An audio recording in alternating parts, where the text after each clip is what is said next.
பிராமணன்லாம் பயந்தாங்கொள்ளி, தொடநடுங்கி, கோழையெல்லாம் பேசுவாங்க. ஒரு புது லொக்காலிட்டி வரும், புது லோக்கல் உருவாகும். முதல்ல கொடி போது பிராமணன் தான் போவான்.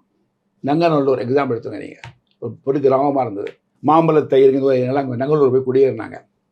அதுக்கப்புறம் தான் அங்கே லெட்டர்ஸ் எழுதிடுவாங்க, போய் பார்ப்பாங்க, அதிகாரிகளை பார்ப்பாங்க, ரோடு போடுவான், லைட்டு போடுவான், சாக்கெடுவான், எல்லாம் ஒரு சர்வீஸ் வரும். அப்புறம் எல்லா கம்யூனிட்டியும் வருவாங்க. அதாவது இனிஷியேட்டிவ், ஒரு முனைப்பாகவும் இருப்போம், 4 பேர் நல்லா இருக்குன்னு அக்கறையாகவும் இருப்போம். அந்த மாதிரி ஒரு டீம். எல்லா புது நகர்லேயும் அந்த நகர சங்கம் பார்த்தீங்கன்னா முதல்ல பிராமின்ஸ் தான் ஆஃபீஸ் பேராக இருப்பாங்க. அப்போ தான் மற்ற கம்யூனிட்டி ஆஃபீஸ் பேராக வருவாங்க. நான் சொல்கிறது 100கணக்கான காமிக்க முடியும். சரி, எல்லா சமுதாயமும் தன்னுடைய பாப்புலேஷனை பெருக்கணும், தன்னுடைய சமுதாயத்தை பெருக்கணும்னு நினைச்சா நாடு தாங்குமா? தாங்கணும். நாடு எல்லாரும் நினைக்கணும்.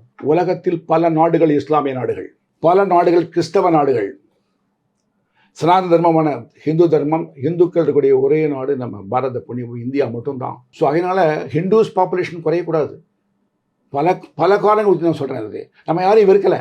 நாம் எல்லா மதங்களையும் மதிக்கின்றோம், எல்லா மனிதர்களையும் மதிக்கின்றோம், எல்லா கட்சிகளையும் மதிக்கின்றோம். ஒன்றும் குறையே கிடையாதுல்ல. ஆனால் தொலைநோக்காக பார்க்கின்ற பொழுது இந்துக்கள் எண்ணிக்கை குறைவதுங்கிறது ரொம்ப அபாயகரமாக இருக்குது. அது ஒரு எச்சரிக்கையாக இருக்கணும். அதையும் மனதிலே கொண்டு தான் தர்மத்தின் அடித்தளமாக இருக்கக்கூடிய பிராமண சமூகம் எண்ணிக்கை குறையக்கூடாதுன்னு நாங்கள் வேண்டுகோள் விடுறோம், அறிவுரை கொடுறோம், சமயத்தில் ஓத்து எடுக்க சொல்கிறோம்.